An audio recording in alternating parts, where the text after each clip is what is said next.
10:30 cambia la fisionomía, siempre lo digo, de este estudio 1 de la cadena SER. Esto ya es Milenio 3. El mejor equipo: Carmen Porter, Katia Rocha, Carlos Barroso, este que os habla, Iker Jiménez, y nuestro dúo de lujo, los lugartenientes Antonio Bravo, Javier Rodríguez. Y acabamos de llegar de investigación, acabamos de regresar de Andújar, ese lugar que ya para siempre parece marcado por el misterio. Estamos casi, pues sacudiéndonos la arena. Hace unas horas que regresamos de Sierra Morena, del corazón del Cerro Cabezo. Sabemos que muchos nos seguís y que muchos por fortuna os vais a incorporar, y os estáis incorporando programa a programa. Por lo tanto, sería lógico resumir, aunque sabemos que es difícil, lo que hemos descubierto hasta ahora en torno a las famosas caras de Belmez, de las que un día hablamos en profundidad. Una matanza en la guerra civil, una familia destruida, unas fotografías, una investigación, unos rostros que se parecen a esos que llevan 31 años en una cocina de Jaén. Y hemos estado investigando. Y queremos hacer este programa, una vez más hemos a mitad de semana cambiado, desmantelado todo, porque queremos que viváis con nosotros la investigación, que sepáis que este equipo de periodistas no solo divulga, sino que va a los lugares. Hace unas horas estábamos en Sierra Morena, a oscuras, grabando, buscando testimonios, buscando rastros. Os puedo asegurar que estamos muy impactados, muy impactados. Carlos Barroso, nuestro compañero, va a intentar ahora mismo a todos los que escuchan la cadena SER, de una manera directa y dura, como él suele hacer, intentar explicar lo que ha sido hasta ahora nuestra investigación. Un enigma absolutamente clásico, las caras de Belmez. Un suceso extraño que fue una sesión de hipnosis. Y una mujer, una ama de casa, que empieza a contar cosas extrañas. Y una historia que empieza a encajar como un puzzle, a veces macabro y a veces sensacional. Escuchamos lo que ha sido la historia de nuestra investigación, de este asunto, y ahora mismo, con todo el material fresco, recién sacado de las grabadoras y de los cuadernos, vamos a vivir una noche, os lo aseguro, diferente a todas.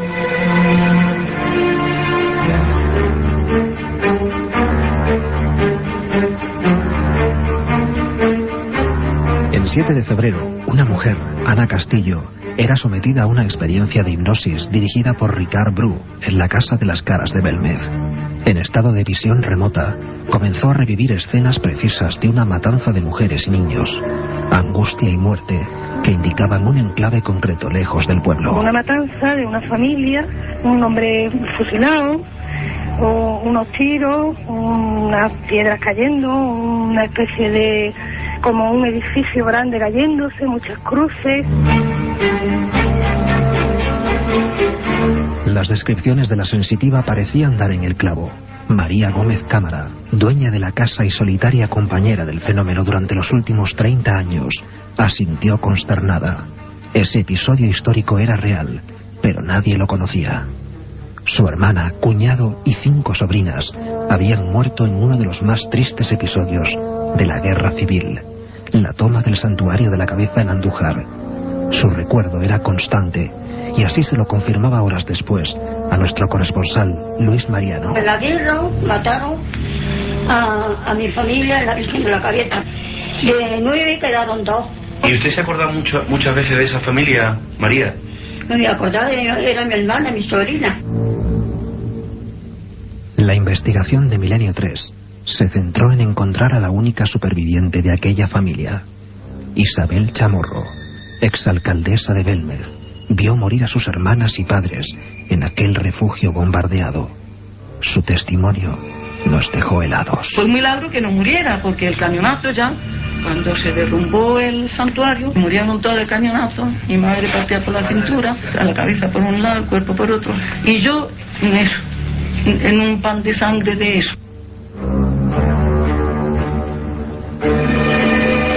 Las primeras comparativas de las caras de Belmez con las efigies de la familia eran sencillamente sobrecogedoras. Milenio 3 encargó un extenso informe elaborado con medios de la policía científica, cuyas conclusiones serán hoy reveladas, y recopiló información entre los más prestigiosos historiadores de la región a la búsqueda de respuestas. Todos los indicios nos llevan hasta un lugar para proseguir esta investigación, a un recinto solitario, en el punto más alto de Sierra Morena, donde el drama aún parece flotar en el ambiente. El cementerio de las tumbas sin nombre.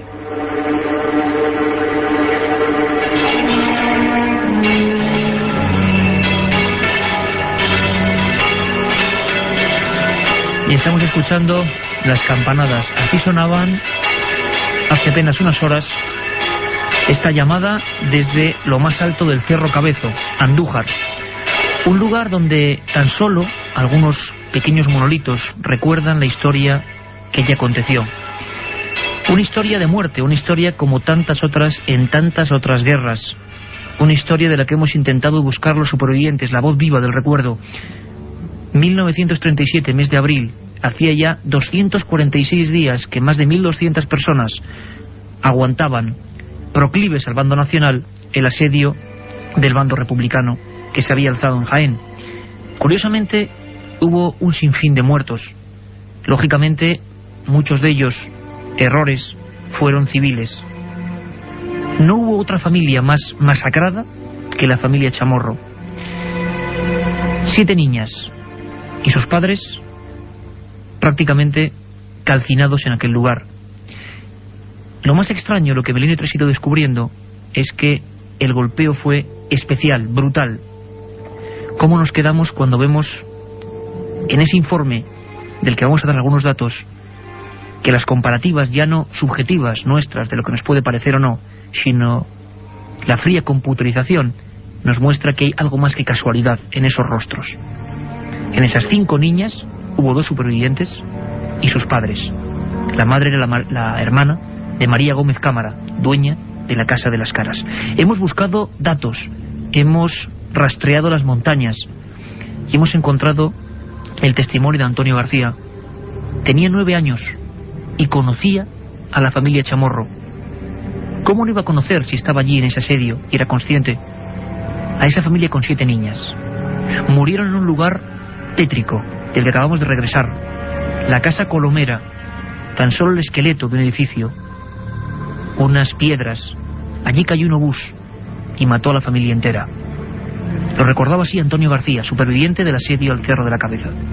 Había unos bombardeos incesantes con artillería, con morteros, con aviación, y bueno, ya estaban casi todas las casas estaban derruidas, y la familia estaba en la casa de la cofradía de Colomera, pero allí apegado, porque aquí estaba medio hundido aquello, allí apegado, en fin, tratando de evitar algún impacto de metralla o de lo que fuera, y un obús de cañón pues pegó allí en el sitio donde ellos estaban precisamente resguardándose, pero le pegó de lleno a la mujer, a la madre la destrozó. Lo cierto es que la chiquitilla se salvó, herida muy grave, pero mató a 3 hijas, la madre y 3 hijas, que estaban todos reunidos allí, todos abrazadicos, y el proyectil destrozó a la madre y a 3 hijas. Allí ocurrió, en esa pared llena de lechos, olvidada por completo. Allí nos llevaba este enigma, en volandas, sin saber qué nos íbamos a encontrar y qué no. Y allí estábamos Carmen Porter, Luis Marino Fernández y este que os habla, Iker Jiménez. Y nos había caído la noche y estábamos con una linterna. La verdad es que la imagen, y sé que es falso eso de que la radio no puede transmitir imágenes, porque estoy seguro de que muchos la están viendo ahora mismo, estén donde estén, era tremenda. Estábamos allí, en Casa Colomera, en ese lugar concreto donde toda la familia muere, esa familia que tanto se parece a las Caras de Belmez. Ahí estábamos en plena investigación.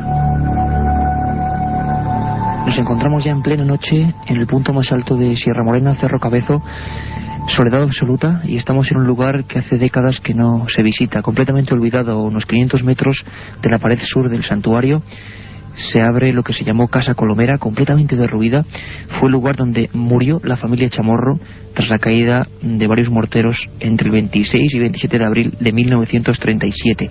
Aquí pereció esa familia cuya pista estamos siguiendo, porque parece ser que tiene mucho que ver con las Caras de Belmez. Y nos encontramos ahora en un pico donde hay un monolito recordatorio de algunas de las proezas que hicieron algunos niños entre ellos muy probablemente los integrantes de la familia Chamorro, alumbrados por la linterna junto a esta lasca de piedra. Y Luis Mariano, vamos a intentar, con la poca luz que tenemos, si quieres leer a los oyentes de Milenio 3 lo que pone en este punto concreto de Cerro Cabezo. Vamos a intentarlo, Iker. Dice así: parapetados tras estas peñas, 5 niños de 12 a 14 años de edad, hijos de los defensores, contuvieron durante varias horas a las fuerzas que el día 1 de mayo de 1937 asaltaron el santuario por este sector. Monolitos, inscripciones, recuerdos de una batalla, recuerdos de una guerra donde murieron muchas personas, entre ellas la familia Chamorro, entre ellas Miguel, el padre, Isabel, la madre, Juana, Remedios, Paquita, esas niñas que ahora parece que tienen una similitud mucho más allá de lo normal con las caras de Belmez. ¿Son ellas? ¿No son ellas? Milenio 3 no lo sabe, ni puede saberlo, pero lo que va a hacer es investigar hasta las últimas consecuencias. Seguid con nosotros, porque lo que viene es realmente fuerte. La otra realidad. Milenio 3. En la cadena SER. Si quieres viajar a lo desconocido, no dejes de leer El Archivo del Misterio de Iker Jiménez, los libros del tercer milenio. Colección El Archivo del Misterio de Iker Jiménez, publicado por Editorial Edad. Próximos títulos ya a la venta: La Sábana Santa de Carmen Porter, Casas Encantadas de Francisco Contreras, El secreto de la Gran Pirámide de Manuel Delgado y Vampiros de Miguel Gómez Aracil. La otra realidad. Milenio 3. En la cadena SER. 22:42 minutos, la cadena SER, esto es Milenio 3 y estamos investigando en vivo. Estamos poniendo en los micrófonos amarillos que llegan a todas partes lo que nos ha ocurrido y lo que nos ha pasado. Carmen Porter, buenas noches. Buenas noches, Iker. Estabas con nosotros, estábamos contigo. Tu sensación, tu intuición como periodista, y todos nos van conociendo y lo saben, intentamos ser, procuramos ser lo más objetivos posible. ¿Qué sentías allí? ¿Qué ocurría allí? ¿Cómo era el lugar? ¿Podrías describirlo a nuestra audiencia? Pues para que los oyentes se lo imaginen, el Cerro Cabezo, el santuario, se encuentra pues en pleno monte, lleno de rocas, lleno de lechos, lleno de hierbas. Allí se nos hizo de noche. Tuvimos que escalar varias peñas para dar con ese monolito que contenía esa inscripción que ha leído Luis Mariano. Y realmente era una sensación, yo personalmente, os lo comenté después, me sentía observada, como si alguien nos estuviera mirando continuamente lo que hacíamos. Luego, posteriormente, cuando subimos al santuario, hay un sitio, una cripta, donde hay muchos esvotos, donde está la imagen de la Virgen, una representación de la Virgen de la Cabeza, donde la gente pues deja allí fotografías de personas desaparecidas, de personas enfermas, incluso prótesis, que realmente a mí es el sitio que más me impactó. Y trajes, de todos. Recuerdo perfectamente ahora mismo, de noche sin nadie en ese lugar, todavía con cañonazos, y trajes de novia flotando en la oscuridad. Y de niños, porque estaban ahí colgados hace quién sabe cuántos años. Encontrarnos con eso fue tremendo. La investigación continúa, ¿verdad, Carmen? La investigación continúa, y sobre todo pues para dar alguna información, algo nuevo que sepamos a esa superviviente que queda hoy en día, Isabel Chamorro, porque creo que se merece que este tema se trate de una forma seria y que nosotros, si podemos ayudarla de algún modo a reconocer pues lo que le pasó a ella y a su familia, lo haremos. Es la única forma que sabemos, la forma seria de trabajar. Y sabéis que hay un correo electrónico importantísimo, milenio3 con número @cadenaser.com, milenio3 con número @cadenaser.com. Sabéis además que Milenio 3 lo mismo habla de una matanza no como esta, sino sin resolver, como los Galindos, se mete en el mundo policial y se mete en el mundo casi del miedo, como es hoy, el miedo real, la investigación en vivo. Pero Milenio 3 sigue y va a seguir de 3 a 4, ¿verdad, Carmen? Con un montón de cosas. Sí, además tenemos una buena noticia, Iker, para el periodismo del misterio. Ángel del Pozo y Pedro García han sido galardonados con el Premio Periodismo Ciudad de Valladolid por sus artículos de misterios regionales en el diario El Norte de Castilla. Hablaremos con ellos y nos contarán la fascinante historia del Sillón del Diablo. No os lo perdéis, el Sillón del Diablo, una historia de Valladolid. Y como siempre, Iker, nuestra sección es el informativo, la biblioteca de Milenio 3, las leyendas urbanas de Katia Rocha, los viajes, y también daremos buena cuenta pues de los mails, de los mensajes que nos lleguen de los oyentes a esa dirección que has dado, milenio3@cadenaser.com. Y que podéis empezar a escribirlos ya para empezar a opinar de lo que hemos contado y sobre todo de lo que vamos a seguir contando. Porque lo decíamos, policía científica, medios de la policía científica, programas que no sé ni pronunciar.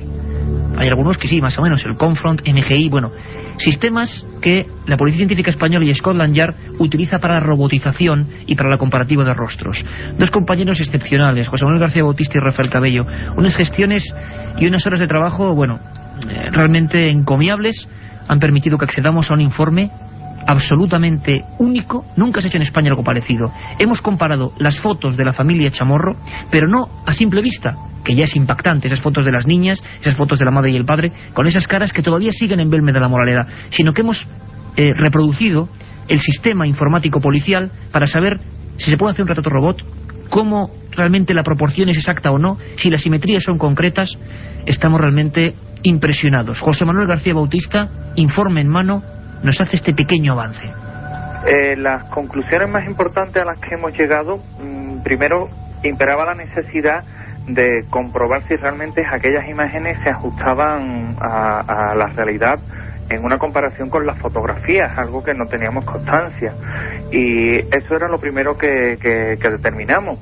Utilizando estos software podemos decir con una total seguridad que sobre unos puntos de imágenes coincidentes, que en un rostro humano lo encontramos en 18, en las imágenes se han hallado 12 de estos puntos, con lo cual estamos muy cerca de saber que bueno, las caras realmente se ajustan casi a los rostros de la fotografía.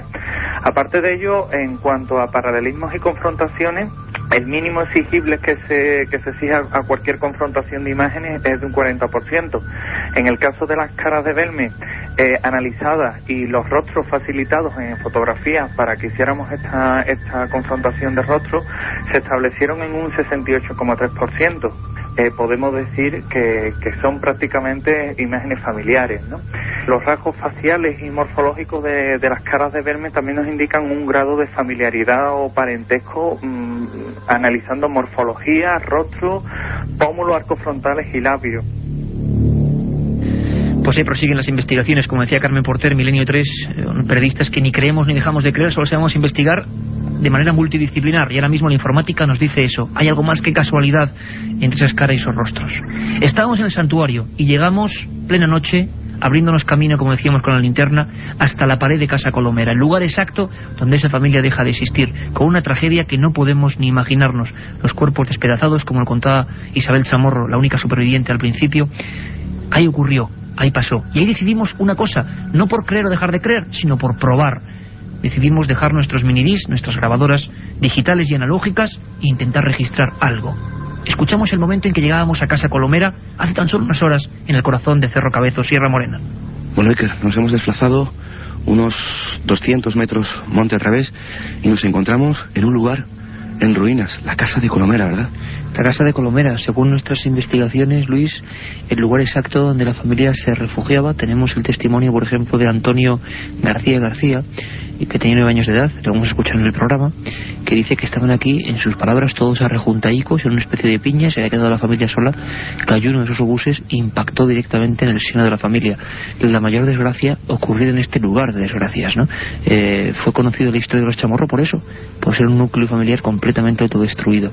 Y ocurrió aquí, en estas mismas paredes, en este mismo lugar lleno ya de hierbas y de lechos, en este sitio completamente oscuras y donde solo nos acompaña algún perro en la lejanía. Bueno, pues seguimos en esta casa en ruinas llamada Casa de Colomera y vamos a acometer la tercera experiencia psicofónica.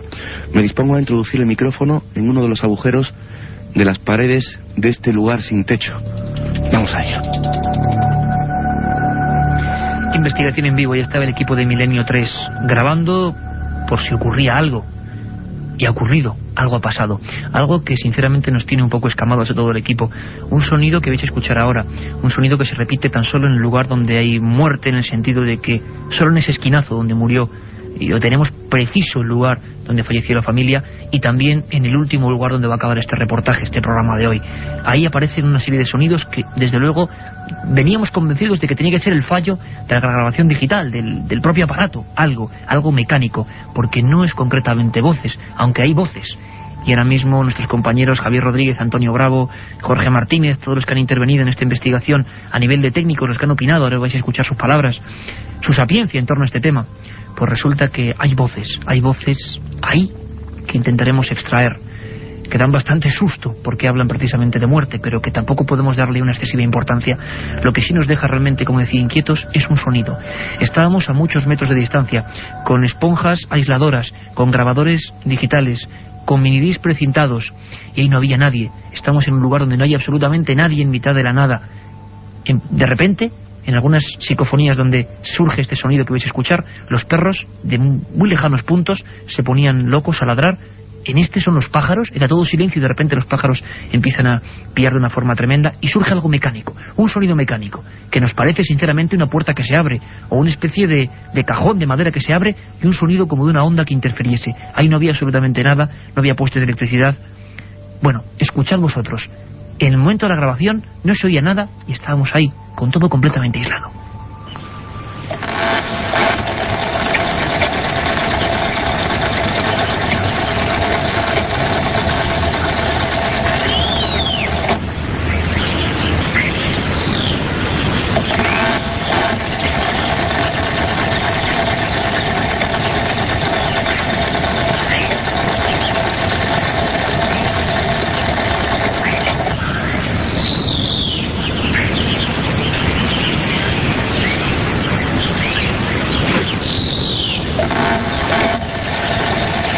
Pues sí, lo vais escuchando. Durante una serie de minutos esto empieza a surgir, esta especie de maderas. No había coches, no había motos, no había caminos, no había absolutamente nada. Y luego hay una serie de voces que estamos filtrando. Bueno, ¿qué es esto? ¿Qué puede ser? Desde luego, lo repito, mi mente muy escéptica para los crédulos y algo crédula para los escépticos me indicaba que podía ser un error. Y rápidamente nos pusimos en contacto no solo con estos maestros de la técnica, sino también con Geray, Quiroga, un montón de personas que han dado su opinión. No podía ser un fallo del minidisc. Ahí se tenía que registrar lo que se había registrado en otras ocasiones. En ese mismo día, la absoluta soledad del entorno, como en las otras 8 o 9 grabaciones ocurrió. Escuchamos la opinión, nada más escuchar el sonido y de analizar el minidisc, de Javier Rodríguez, Jorge Martínez y Antonio Bravo en este orden. A mí personalmente me suena pues como si fuese una bomba de agua, pero evidentemente si tú me dices que allí no hay ninguna bomba de agua, ni ningún riachuelo, ni nada que pudiese, pues no tiene ninguna lógica. Del propio minidisc es prácticamente imposible, porque lee una lente láser. No tiene un sistema mecánico que le haga actuar para grabar. Si fuera una grabación en cinta, un magnetofón, podría ser un ruido del propio motor de arrastre, pero en un minidisc es prácticamente imposible que ocurra eso. No, en minidisc el sonido que da es muy limpio y nunca suelen aparecer ruidos. Al principio engaña, parece que es como una especie de moto o una motosierra, algo así arrancando, ¿no? Pero porque es muy rápido. Puede ser una puerta abriéndose. Bueno, estoy alucinado. Además es que es la primera vez que lo oigo, pero se me han puesto los pelos como escarpias. Yo es que no encuentro una explicación. O sea, con todos los antecedentes que me has contado de la historia, no sé, una explicación lógica no la hay. Puede ser un defecto del motorcillo, del aparato en sí. Pero bueno, no sé, si está constatado que no había nadie alrededor, esas voces que hay abajo, ¿de dónde salen? ¿Qué es? ¿De dónde salen? ¿Qué es? Don Antonio Bravo lo decía y no podemos responder tampoco a Jorge Martínez ni a Javier Rodríguez, nuestros técnicos de lujo que, bueno, se han prestado a estudiar esta voz, a ecualizar, a analizar. Hemos estado pues toda la tarde hoy trabajando sobre ello y no sabemos de dónde puede surgir ese sonido.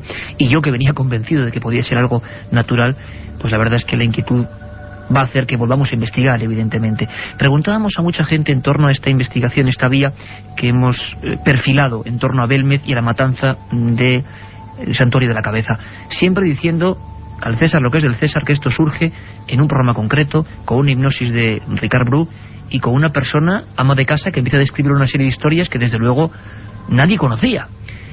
Os recuerdo, un lugar con muchas cruces, un lugar que se derrumba, unos niños quemándose. ¿Cómo podía saber eso esa persona? En la propia historia de Jaén y de la Guerra Civil parece un evento bastante olvidado, y cuando llegamos allí lo primero que vemos son cruces. Nos quedamos un poco impactados y todavía parte de ese lugar de ruido y esos niños que evidentemente se quemaron. Hablábamos con el padre José María Pilón, que desde los primeros años, el año 71, cuando surgieron esos rostros en Belmez de la Moraleda, fue el primero en decir que vale, que eran misteriosos, pero que María Gómez Cámara, la dueña de la casa, era realmente una especie de poderoso factor. Ahora le comentábamos si se quedaba helado este hallazgo, En la familia de esa mujer, que no lo había confesado en 30 años, había una tremenda tragedia. Las caras que aparecen en el suelo son niños y son realmente parecidos. Los informes nos dicen que más parecidos de lo casual. Lo repetimos. El padre José María Pilón nos hablaba de qué opinaba de esta nueva vía que investiga Milenio 3. Que ella sea la causante inconsciente, proyecte de alguna manera, evidentemente eso puede ser por una situación traumática a nivel psicológico de ella, y que eso refleje las caras de las personas que de alguna manera han tenido relación con su familia y que murieron, como dicen ahí el santuario de Santa la Cabeza. Es posible. Es posible. A veces en Milenio 3 lo imposible es posible, lo que era certero, se derrumba, lo que surge con rotundidad, pues bueno, realmente luego no lo es tanto. Son cosas que ocurren con la investigación, cuando uno va allí, cuando no solo divulga o reproduce noticias, sino que intenta modificarlas en el sentido de encontrar más pistas, y hemos encontrado muchas más. Una de ellas nos lleva a un lugar, a un sitio, a un enclave concreto, al epicentro quizá que tiene que ver con todo este misterio, o vayan a saber si es donde nace, donde surge concretamente. Es un sitio difícil de describir. Yo le pedí que lo hiciese a Antonio García, el superviviente, 9 años en aquel asedio. Su padre murió allí. Él conocía a estas niñas, a las 7 niñas, y él vio cómo se construía este enclave del que hemos venido hace apenas unas horas. Escuchamos a Antonio García. Aquello lo abandonaron, pero con los cadáveres en el sitio donde habían caído. De manera que cuando terminó la guerra, pues tuvieron que ir recogiendo huesos, viendo un resto de cadáveres, y entonces hicieron fosas comunes. Yo tengo la certeza de que mi padre está enterrado allí, pero no sé exactamente en qué fosa, porque allí en el cementerio, si usted lo ha visto, verá que hay 2 filas de unas lápidas en el suelo de hormigón, dos filas de fosas comunes, en las cuales pues fueron metiendo todo lo que encontraron. Una fosa común donde está el padre de Antonio y están muchas personas, más de 150, ahí, sin saber exactamente dónde ni cómo. Y ahí nos metimos, en plena noche. Pedimos disculpas, pero ahí nos metimos para seguir investigando y seguir viendo. Y la impresión fue bastante fuerte. Ahí estaba, tumba sin nombre, y al final una pared con varias identidades grabadas, muchas de ellas la familia Chamorro, una detrás de otra, sin duda la familia más golpeada. Este es el sonido y el sentimiento y lo que decíamos cuando entrábamos en ese lugar. Y aquí estamos en el cementerio de las tumbas sin nombre, viendo las lascas de piedra blanca tan solo marcadas con una cruz. Este es el cementerio que la Guardia Civil, bastante apartado del resto del santuario, pues realizó en honor a las personas que aquí cayeron. Hay una lista en las paredes, una lista de civiles y de guardias de la época alineadas, esta especie de sepulcros blanqueados de hormigón, sin ninguna inscripción. Nadie sabe exactamente dónde están, ni de qué forma, ni en qué orden los cadáveres. Y este es el lugar donde concluye de alguna forma esta investigación. Es el lugar, es el sitio, el epicentro, como decíamos, una serie de lascas, de tumbas con una única cruz. Y ahí pasó algo. Y el equipo de Milenio 3, Katia Rocha, Carlos Barroso, Carmen Porter, nuestros compañeros, Luis Marino Fernández, Juan José Manuel García Bautista, Francisco Contreras, tanta gente que se ha sumado a esta investigación, intuimos que hay algo más. ¿Que lo descubramos? Probablemente no. Probablemente no lleguemos a ninguna verdad. Pero desde luego, si hay posibilidad de seguir adelante, vamos a hacerlo. Con la investigación, con el esfuerzo y con los micrófonos de las cadenas SER, allí donde no llega nadie, allí donde el misterio de vez en cuando acontece. Vamos a seguir haciéndolo, porque intuimos que esa familia y esas caras tienen mucho que ver, y eso desde luego no es poco.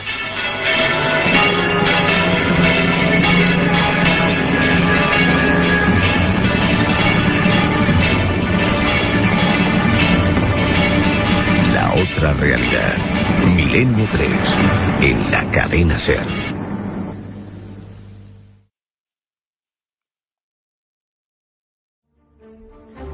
18 minutos de la noche, esto ya es Milenio 3 y os lo aseguro, en una noche muy especial, donde vamos a recordar, vamos a revisar una investigación que ha nacido con este programa.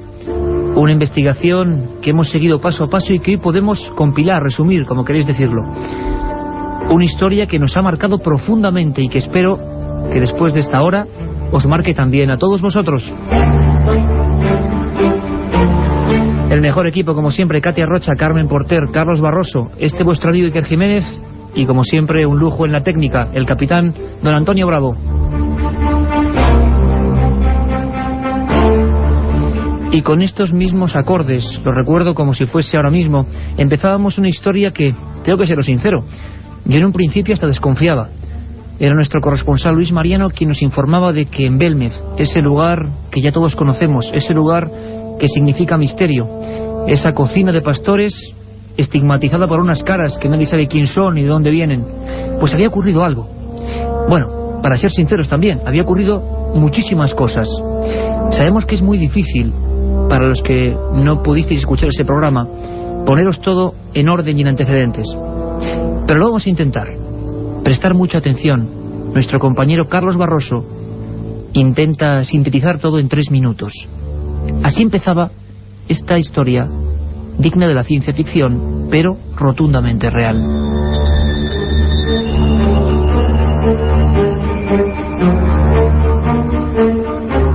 El 7 de febrero, una mujer, Ana Castillo, era sometida a una experiencia de hipnosis dirigida por Ricard Bru en la Casa de las Caras de Belmez.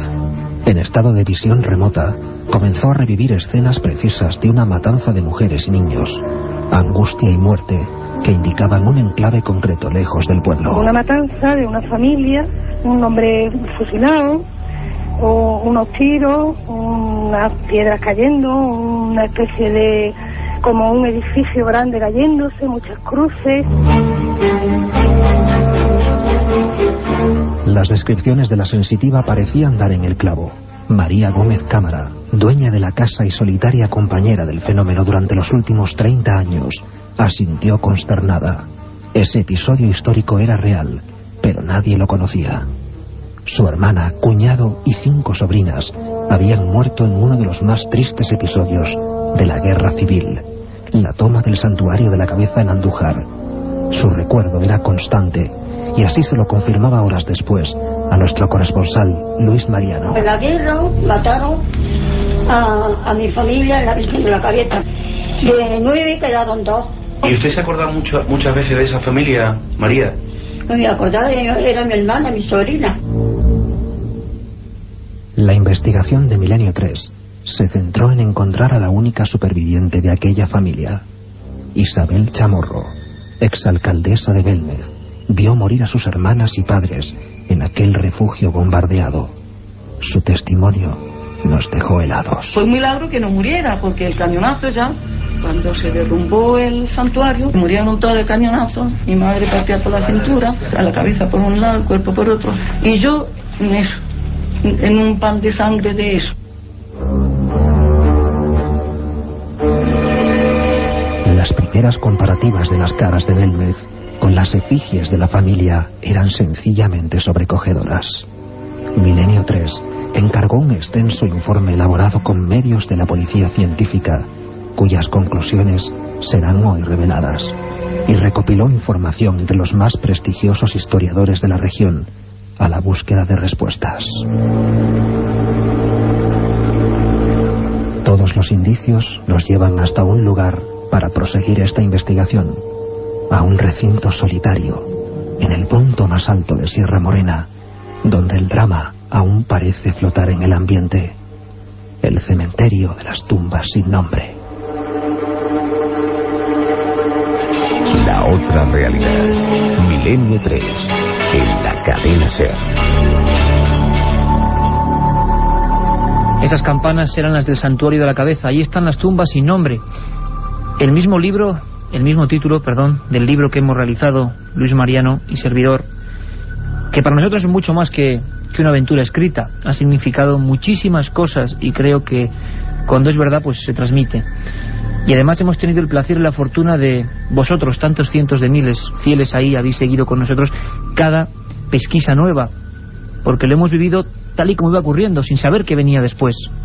Hoy es día de resumen, como decíamos. Carmen Porter, hace apenas 3 días estábamos allí, delante de esas caras, otra vez. Buenas noches, Iker. Nos volvíamos a enfrentar a las caras de Belmez. Estuvimos allí con la dueña de la casa, con María Gómez Cámara, con la superviviente de esa tragedia con Isabel Chamorro, y la verdad es que es un pasaje de la historia dramático.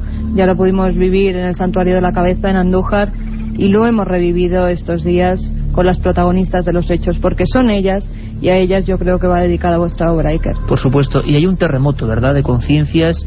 Esta investigación, este libro, Tumba sin nombre, ha removido, y la investigación de este programa ha removido un montón de cosas, y nos da la impresión, hoy vamos a empezar a adivinar algunas, que van a surgir más, si lo importante es ayudar a que esto siga adelante en busca de los enigmas.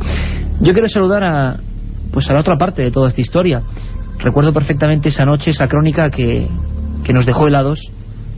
Cadena SER Málaga, Luis Marino Fernández. Buenas noches, compañero. Buenas noches, Iker, Carmen y toda esa gran familia de Milenio 3, desde aquí de los estudios de la cadena SER en Málaga. Los pelos de punta, ¿no? Los pelos de punta en ese resumen que ya emitimos en su día y que, bueno, pues he volvido a revivir todas esas sensaciones y sentimientos de esa investigación, ¿no, Iker?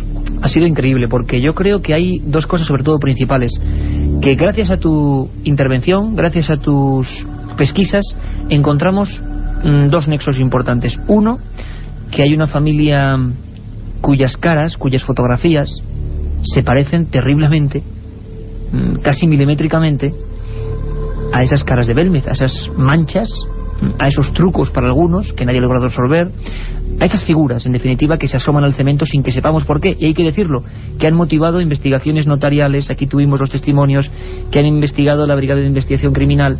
Es decir, para resumir, que han pasado todos los precintos durante 30 años. Y de repente, ¿cómo es tu primer encuentro con esas fotografías, Mariano? Pues mira, Iker, la verdad, tú conoces bien la historia. Horas más tarde de ver ese programa de televisión donde Ricard Bru sometía a hipnosis a Ana Castillo, ella relataba esa historia. María confirmaba que efectivamente esa familia, su familia, había muerto 30 y tantos años antes en el Santuario Virgen de la Cabeza de Andújar. Pues horas más tarde nos desplazábamos a Belmez. Conocimos de primera mano la historia de Isabel Chamorro, la única superviviente, terrible historia. Nos daba su testimonio, nos ofrecía su testimonio, y pudimos contemplar el único testimonio fotográfico, el único documento fotográfico que se conserva de esa familia.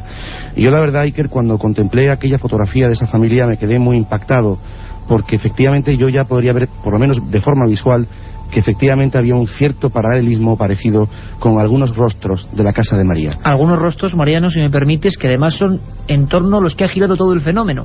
Ha habido más o menos 7 caras, el mismo número de víctimas, y en torno a ellas han ido cambiando, variando unas, pero esas 7 siempre estaban ahí, ¿no? Siempre han estado ahí. Yo creo que ha sido un poco el foco, el eje central de ese fenómeno ahí en la casa de María, ¿no?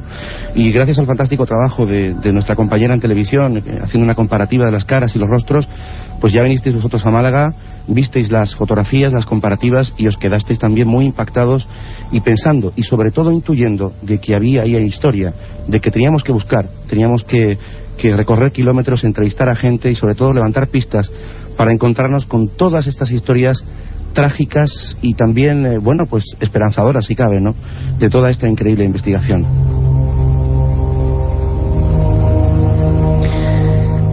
Todo empieza en un lugar que decíamos hace 3 días apenas, Mariano, Carmen y yo, que creo que es uno de los sitios más visitados, edificio civil, más visitados de España, seguro. No se puede calcular, pero recordamos las páginas de periódico Pueblo, por ejemplo. Ayer 15.000 personas en Belmez. Imaginaros por un momento lo que fue para un pueblo de 2.000 habitantes recibir 15.000 al día. Nos decía el alcalde, Manuel Rodríguez Rivas, que todos los órdenes establecidos se habían venido abajo. El milagro había ocurrido en aquella casa y la gente quería verlo. Y esa cocina, 30 años después, sigue ahí, con las mismas caras, que parece, por cierto, y vamos a descubrir, que se están marchando. Siguen ahí. Hay un sofá viejo, una mesa, camilla, varias estampitas y las caras. Y en ese sofá viejo se hace una experiencia, como hemos visto, pionera. Ana Castillo, una persona con ciertas dotes, vamos a decirlo así, de sensitividad, de quizá percibir cosas que otros no podemos percibir, o que no sabemos percibir, describe una serie de acontecimientos, una imagen, una especie de película que se corresponde con la realidad. Ana Castillo, desde Sevilla, buenas noches. Hola, buenas noches. ¿Qué tal? Ana, imagino que impresionada recordando todo esto, ¿no? Uf, tengo los vellos de punta y las lágrimas saltadas. Otra vez de revivir aquello que fue para mí muy tremendo. Te comprendemos de verdad, de corazón, porque sabemos que además luego hemos ido indagando, y cosas que tú decías y que tú veías sin conocer nada de la historia, hemos descubierto que eran exactas. Por ejemplo, yo te debo confesar que me quedé alucinado y que empecé a ver clara toda esta historia cuando recuerdo que tú en esa hipnosis, en esa experiencia, ahora nos contarás qué viste, pero describes incluso que en aquella tragedia, cascotes que se caen, niños y niñas que mueren, tú ves a alguien con un uniforme que salva a una niña, a una persona, ¿no, Ana? Sí, era una especie de cura, monje, algo que tenía que ver con la religión. Y se llevó a una niña, sí. Y era una única niña que veía cómo las demás morían, ¿no? Exactamente. Es que era como si intentara llevarse a unos pocos, pero solamente pudo coger a esa chica, creo que era niña, porque era peladita, el vestidito clarito, llorando, se la llevó. Solamente vi eso, agarrarla y como darse la vuelta y llevársela. Luis Mariano, dime. Sí, no, pues buenas noches, Ana.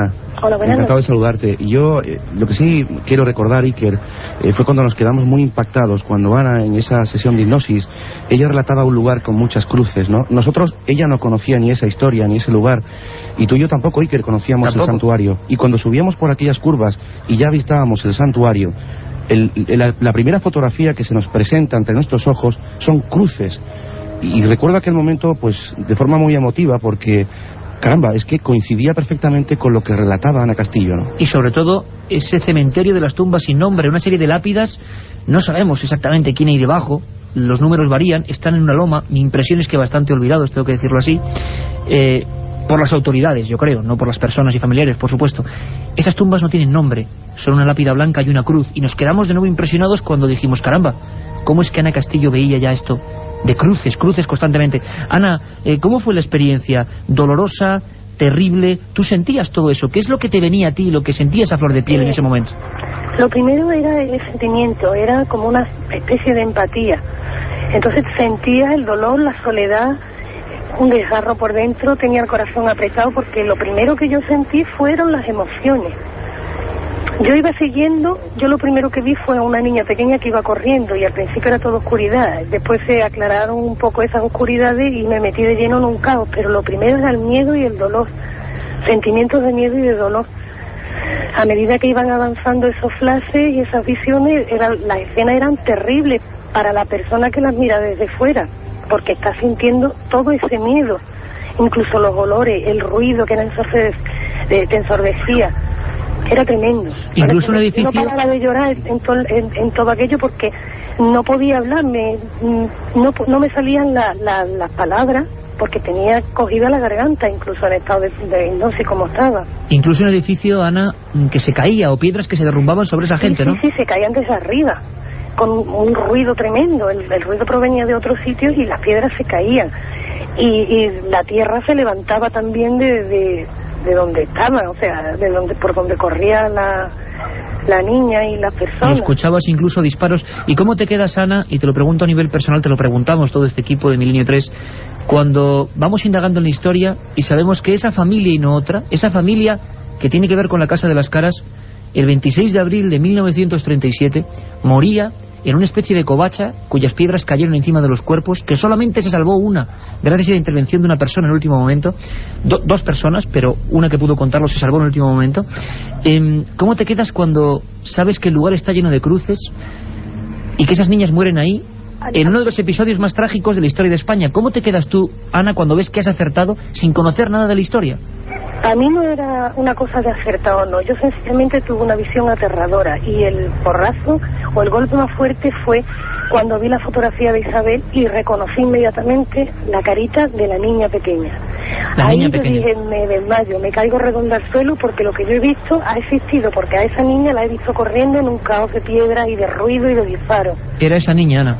Era esa niña, la niña pequeña, en la fotografía, creo que está en el medio de la fotografía.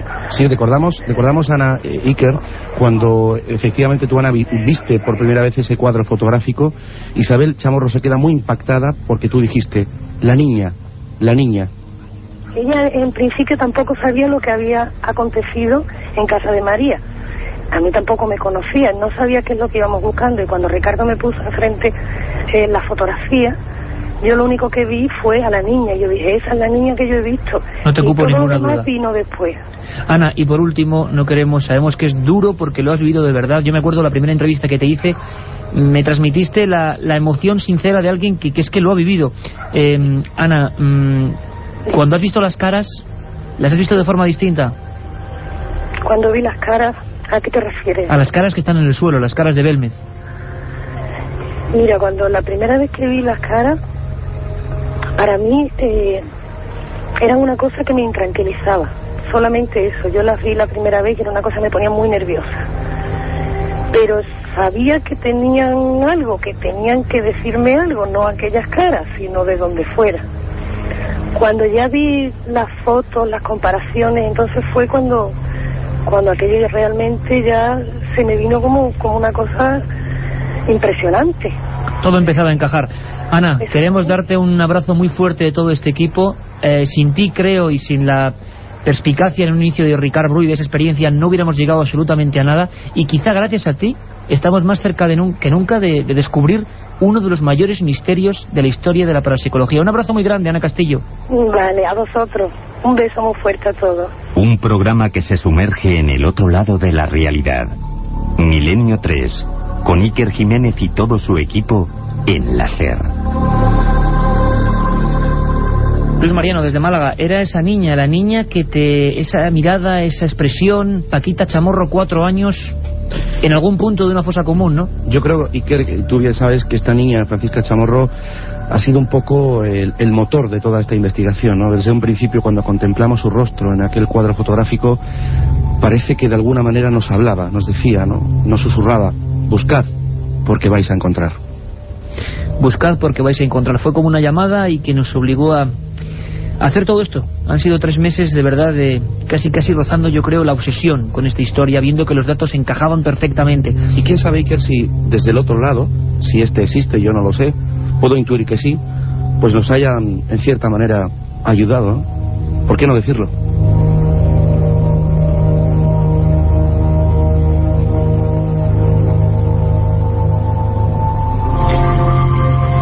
Escuchábamos a María Gómez Cámara, la mujer que está sola, la mujer que no murió con el resto de esa familia, que se encontraba en Belmez, la mujer que vio perder, digámoslo así, a varios de sus seres queridos, entre ellos su hermana, su cuñado, sus sobrinas, y que las tenía siempre en mente. Estuvimos con ella hace apenas horas para saber cómo toda esta investigación que vamos a ir resumiendo hoy le había sentado, cómo lo había vivido, qué estaba ocurriendo. Escuchad atentamente, porque es María Gómez Cámara hace 3 días, recordando, se acordaba perfectamente, ocurrió en 1937. Ella tenía 17 años, pero esto no se olvida jamás, cuando toda tu familia es aniquilada. Y nos lo recordaba en su casa, con las caras de Belmez como testigo, de esta forma. ¿Usted se acuerda de ella, María? De Paquita, yo me acuerdo de todas las chiquitas. ¿Y cómo era Paquita? ¿Cómo era? A nosotros es la que más nos llama la atención, ¿verdad, Mariano? Sí, sin duda. duda. Me acuerdo de la mayor que se llamaba Juana. Luego había otra que decían Ana, por mi madre. Luego otra Carmen, como yo, en el pelo rizado. Ella murió envenenada. Y luego había otra que decían Remedio. Y luego estaba no estaba el Amparo. Después de la Carmen iba el Amparo. Iba la Remedio. Luego veo la Paquita, que era la última. 7 que eran. Aquella era la familia Chamorro, la familia de María, la familia también de las caras. Nadie sabe por qué 30 años después a María Gómez Cámara se le aparece algo que se parece mucho, que se asemeja mucho a aquella familia. Juana, Ana, Remedios, Paquita. El asedio del Santuario de la Cabeza. La Guardia Civil en Jaén se proclama partidaria del bando nacional. Sin embargo, la provincia es la única que se mantiene fiel a la República. Y 1.200 personas viven 9 meses de infierno en lo más alto de un pico de Sierra Morena. Es una de las páginas más ocultas y menos investigadas de la guerra civil. Se habla de 206 muertos, muchos niños y mujeres, que yacen ahí, en el cementerio de las tumbas sin nombre. Al final tuvieron que rendirse. El batallón fantasma de Jaén, nombre nunca mejor dicho adecuado para esta historia, con 12.000 hombres, tomó el santuario. Allí estaba Miguel Chamorro, guardia civil, de lacios bigotes, mirada expresiva. Allí estaba Isabel, su mujer. Allí estaban 7 niñas. Nosotros fuimos al santuario y nos encontramos un sinfín de historias. Nos encontramos un lugar que parecía olvidado. En plena noche, en Sierra Morena, empezábamos a quitar matojos y aparecían monolitos que recordaban la muerte de niños en aquel lugar. Con sonidos como este, con la grabadora y el micro amarillo de la cadena SER, estábamos allí. Así lo vivíamos. Nos encontramos ya en plena noche en el punto más alto de Sierra Morena, Cerro Cabezo, soledad absoluta, y estamos en un lugar que hace décadas que no se visita, completamente olvidado. A unos 500 metros de la pared sur del santuario se abre lo que se llamó Casa Colomera, completamente derruida. Fue el lugar donde murió la familia Chamorro tras la caída de varios morteros entre el 26 y 27 de abril de 1937. Aquí pereció esa familia cuya pista estamos siguiendo, porque parece ser que tiene mucho que ver con las caras de Belmez. Nos encontramos ahora en un pico donde hay un monolito recordatorio de algunas de las proezas que hicieron algunos niños, entre ellos muy probablemente los integrantes de la familia Chamorro, alumbrados por la linterna junto a esta lasca de piedra. Y Luis Mariano, vamos a intentar, con la poca luz que tenemos, si quieres leer a los oyentes de Milenio 3 lo que pone en este punto concreto de Cerro Cabezo. Vamos a intentarlo, Iker. Dice así: parapetados tras estas peñas, 5 niños de 12 a 14 años de edad, hijos de los defensores, contuvieron durante varias horas a las fuerzas que el día 1 de mayo de 1937 asaltaron el santuario por este sector. Ahí estábamos viviendo la historia del santuario, recordando lo que queda de aquella historia dramática. En aquella familia, la familia del misterio, hay que decirlo, a la que hemos querido hacer también un poco de justicia y recordarla, como recordar a tantas personas, y es que da igual el bando, eran personas. Daría exactamente lo mismo que las tornas políticas estuvieran invertidas. Murieron 206 personas en lo alto de Sierra Morena, sin comida, sin nada, muchos de ellos envenenados. Allí estaba Isabel Chamorro, que fue alcaldesa de Belmez. Ella ha sido la pieza clave para recuperar toda esta investigación. Ella vio allí morir a su familia. Isabel Chamorro, desde Belmez de la Moraleda, Jaén. Buenas noches. Hola, buenas noches.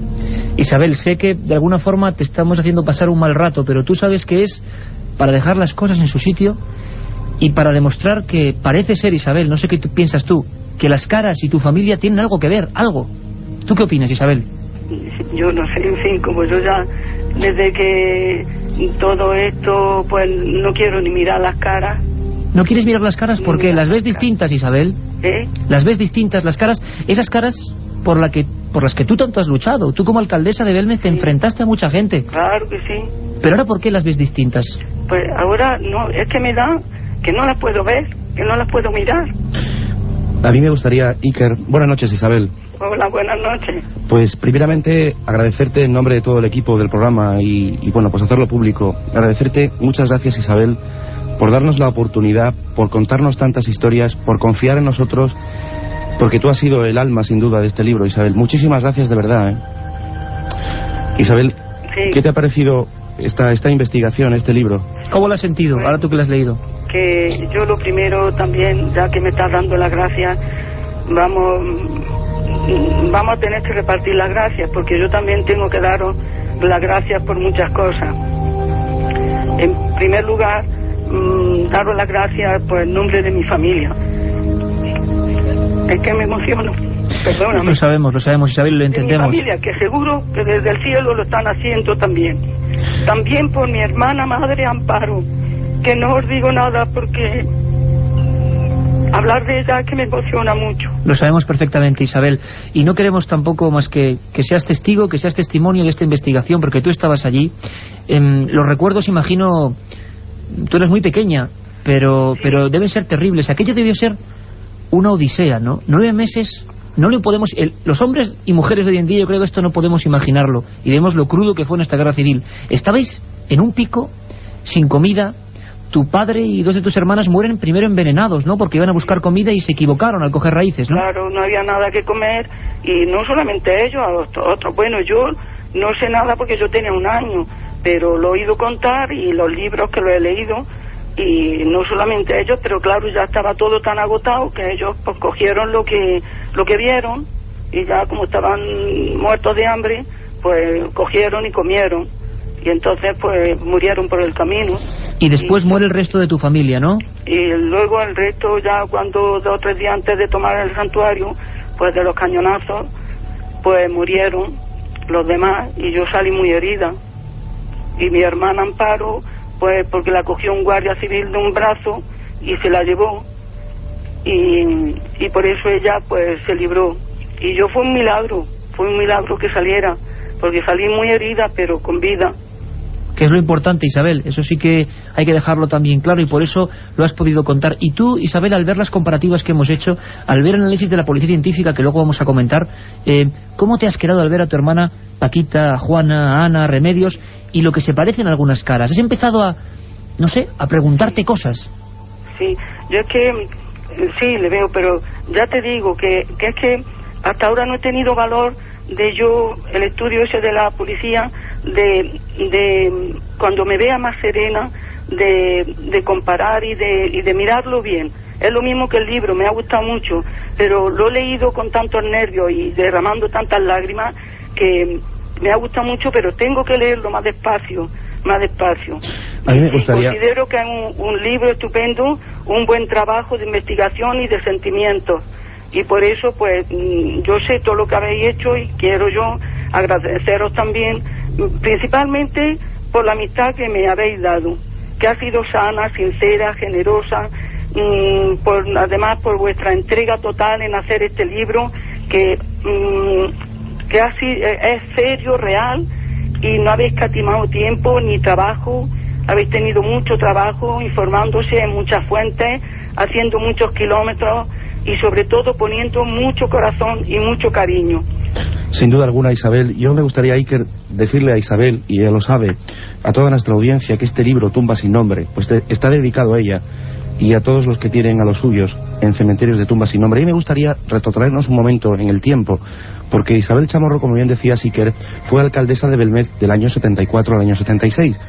Y como tú, Iker, yo pude entrevistarla hace 2 años y medio aproximadamente, y ella acompañaba a Hans Bender y a don Germán Argumosa, especialistas de la época, sí. Que buscaban, y que además, importante, Mariano, que sacaron misteriosas voces, claro, misteriosas voces, que ahora vamos a escuchar algunas de ellas, porque, si me permites, y además no queremos cansar más a Isabel, tú llegaste a escuchar esas voces, sí. Y muy importante, porque ahora vamos a escuchar algunas de ellas. ¿A ti a qué te sonaban? Sí, yo las que oí eran como voces como si estuvieran metidos en una cueva, y sobre todo de niños diciendo socorro, auxilio, mamá, y en fin, es que no las recuerdo bien, pero sí, yo oí 3, 2 del profesor Argumosa y una de un muchacho de aquí que la grabó él de su cuenta. Isabel, solo decirte que ese sentimiento y ese corazón que tú dices que hemos plasmado en Tumba sin nombre te es reenviado desde todo este equipo. Tenemos además visitas de buenos amigos, está aquí Carmen Antonio Bravo, está Katia Rocha, Carlos Barroso, toda la gente que ha intentado hacer este estudio solo por el afán de saber la verdad, de aproximarse y de hacer un poco justicia también con aquella gente que tan mal lo pasó. Isabel, un abrazo grandísimo, que estoy seguro que te envía también miles de personas de toda España. Un abrazo. Muchas gracias, igualmente, yo también a vosotros y a todos los que me están llamando, y sobre todo a mis compañeras de colegio y a todo el que se acuerda de nosotros. Gracias, Isabel. Gracias. Adiós. Milenio 3, con Iker Jiménez, en la cadena SER.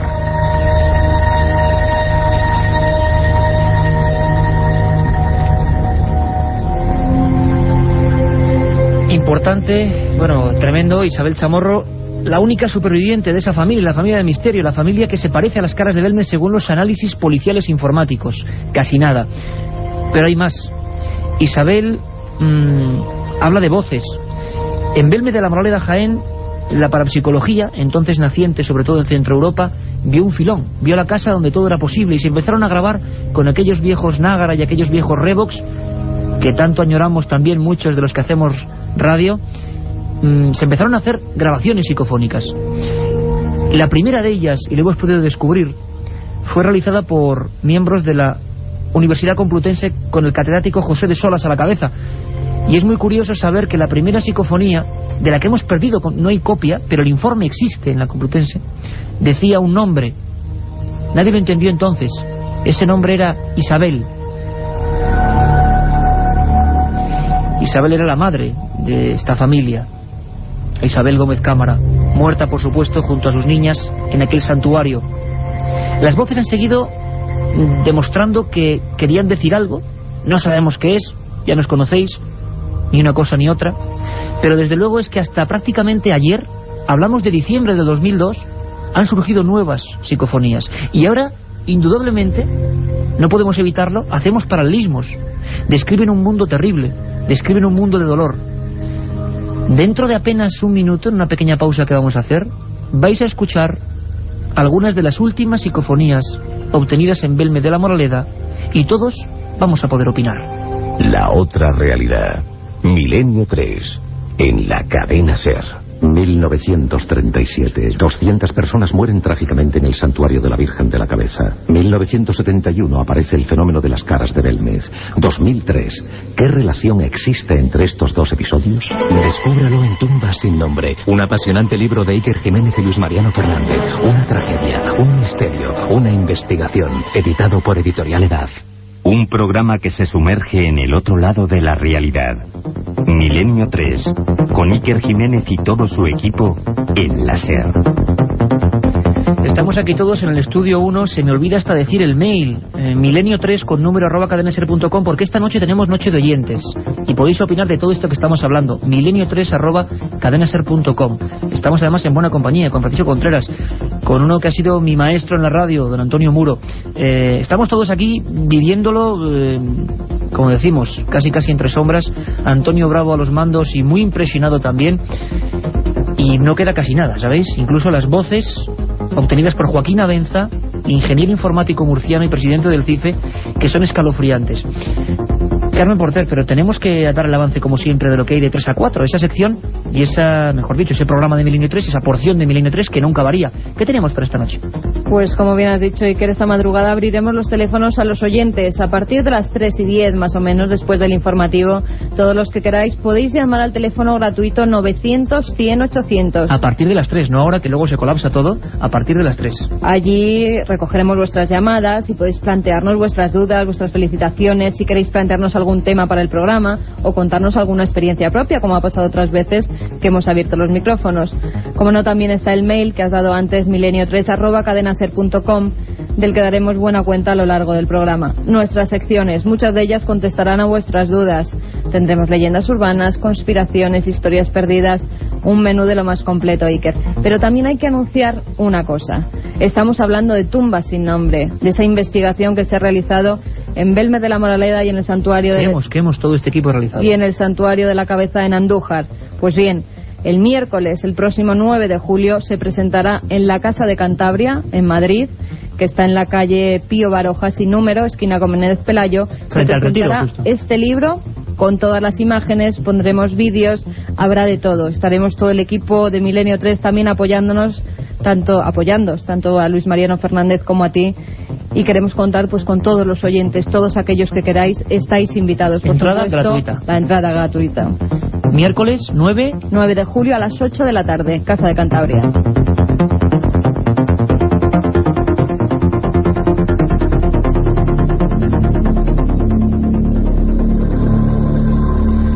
Pues esa es la cita para la presentación de este trabajo. Estaremos todos, será un placer volver a estrechar las manos de muchos amigos y de muchos oyentes que sabemos que estáis ahí. Luis Mariano, las psicofonías en Belmez han dicho muchas cosas, ¿no? De todo tipo, pero todas ellas igual de dramáticas, ¿no? Sí, pero fíjate, hemos empezado con el testimonio de Ana Castillo, y yo creo que es la punta del iceberg de toda esta investigación, y nosotros casi de forma mágica, por qué no decirlo, hemos ido empezando a encajar piezas de este gran puzzle, y por supuesto están esas psicofonías que se graban en la década de los 70 y que han ido empezando a encajar toda esta historia, ¿no? Es decir, psicofonías que no tenían ningún sentido en ese momento de la historia y que 30 años después empieza a tenerlo, ¿no? Y sobre todo un mundo de dolor, parece ser que ese edificio también no es normal. Hablábamos de esa mezquita funeraria cuya piedra fundacional está en el Museo de Jaén desde el siglo X. Ahí diversas culturas han decidido enterrar a sus muertos y quizá por eso sea explicable lo de los huesos. Pero bueno, parece que las voces sueltas son voces sueltas. Isabel, Miguel en 1996 Pedro Amorós la sacó, sí, y tampoco tenía ningún sentido. Caramba, Miguel Chamorro, el padre de esta familia. ¿Es que yo sigo enterrada? O por ejemplo, entre las últimas, María quiero salir. Impresionante. Escuchamos todos, Mariano, muy atentamente, porque Carlos Barroso, de esa forma que suele saber hacerlo, nos mete en ese mundo de las voces de Belmez de la Moraleda.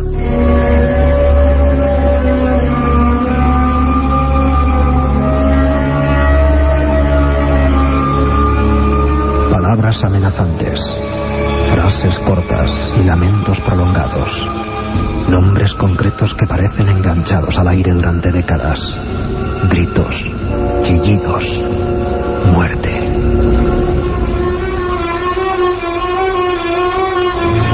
A lo largo de 30 años, la Casa de las Caras ha vivido cientos de experiencias psicofónicas.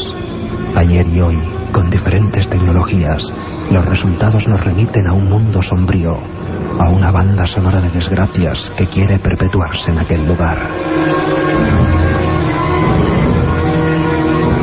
Quizás ahora, tras los últimos descubrimientos, estemos muy próximos a revelar el enigma de esas dramáticas voces sin rostro.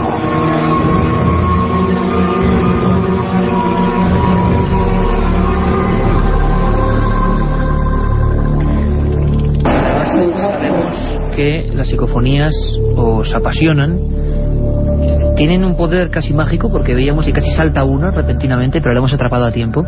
Son voces que llaman mucho la atención de la audiencia. Es un producto, digámoslo así, entre comillas, muy radiofónico, en el sentido de que todo el mundo se sobrecoge. Sin embargo, después de 100 programas, cumplimos el programa número 100 la próxima semana en La Coruña. Solo hemos hecho un programa de psicofonías, tampoco hemos querido abusar, pero hoy esas psicofonías es que parece que desgranan algunas claves. Luis, ¿tú te acuerdas además que Isabel Chamorro se salvó, pero el brazo fue la zona más afectada? Nos lo contaba hace apenas 3 días, ¿verdad? Sí, efectivamente, ella salió con el brazo muy herido. De hecho, tuvo que ser atendida con posterioridad e incluso estuvo a punto de perder el brazo. La han drenado, tenía varios orificios de la metralla. Pues ¿cómo se puede quedar la gente, Mariano, cuando nos enteramos que en diciembre, cuando nada de esto había empezado a ocurrir, don Joaquín Abenza, magnífico investigador, ingeniero informático, director del CIFE de Murcia, se acercó a Belmez por vez primera y grabó con sistema digital algunas conversaciones. Y en esas conversaciones se mezclaban voces. Siempre ha ocurrido de la misma forma. A veces no era el investigador el que iba a recoger la voz exprofeso, sino que en plena conversación con María surgía una voz. Y una voz que se correspondía con un contenido. ¿Cómo nos quedamos cuando esta voz, grabada hace apenas 6 meses, repite: mi brazo, mi brazo? Escuchad muy atentamente.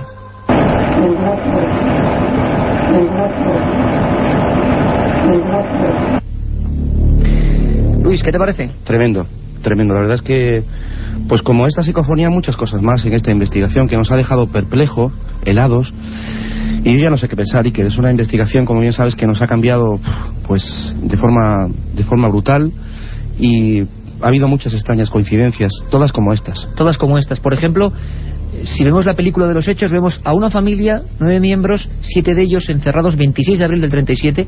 En esa investigación que he tenido el placer de hacer contigo, Mariano, describimos hasta los partes de las palomas mensajeras que llevaban en la pata y que se han podido recuperar. Y eran mensajes de un dramatismo increíble de lo que pasó a aquella gente, muerta de frío, de hambre, tiroteados, con bombardeos, como ocurría en cualquier bando y en cualquier punto en esa terrible guerra fratricida entre los españoles. Pues bien, nos imaginamos un mundo de dolor, como esas psicofonías decían desde los años 70, pero claro, que sigan activas, sea lo que sea las psicofonías, que ahí no entramos, pueden ser contenidos mentales, palabras que se quedan en el aire, no sé, que nosotros escuchamos cosas que realmente no están, no lo sabemos. Pero hay una que me ha puesto los pelos de punta personalmente, y con nuestros técnicos cuando la grabábamos he visto que el efecto era el mismo, por el dramatismo, porque no es una voz que se acerca al micro, y nuestros compañeros de la SER, que son los mejores técnicos del mundo, saben perfectamente lo que es una voz en el micro y lo que es esto, como si fuera como muy por debajo, como en un tono extraño que se cuela. Una voz de mujer madura que se le cuela en las grabadoras digitales a don Joaquín Abenza, y que es clave para definir lo que debió sufrir aquella familia, que parece que tiene que ver con las caras de Belmez. Dice varias veces: ¡qué daño! Escuchamos.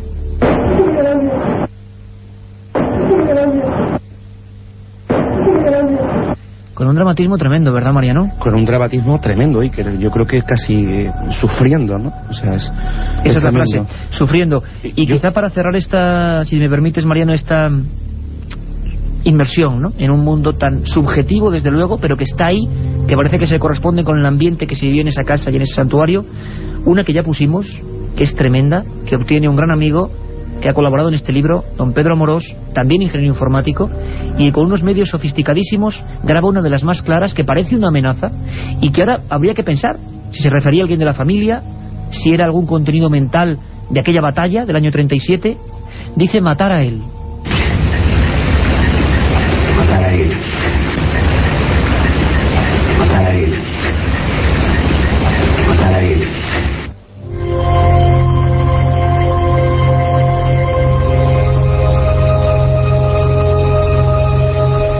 Una historia tremenda, como veis, nos ha impactado como periodistas y como personas. Y quizás los últimos acontecimientos que se están dando en Belmez, hablamos de esta semana, nos demuestran que todos estos descubrimientos, ahora vamos a hablar con Salvador Ortega y con José Manuel García Bautista, vamos a presentarlos en un minuto, porque ya lo que ha hecho la experiencia policial y los puros y objetivos, eso sí, ordenadores, ya nos ha sacado de dudas, o por lo menos nos ha incrementado muchas más, que no sé si es lo mismo. Han pasado muchas cosas desde que Tumba sin nombre ha llegado a Belmez. Escuchamos a Carlos Barroso.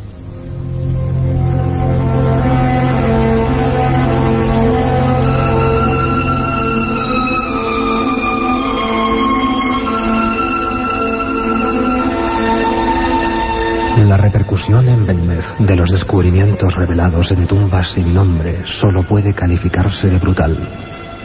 Un terremoto de conciencias, un reguero de nuevas informaciones que van despejando una serie de claves que llevaban demasiado tiempo ocultas.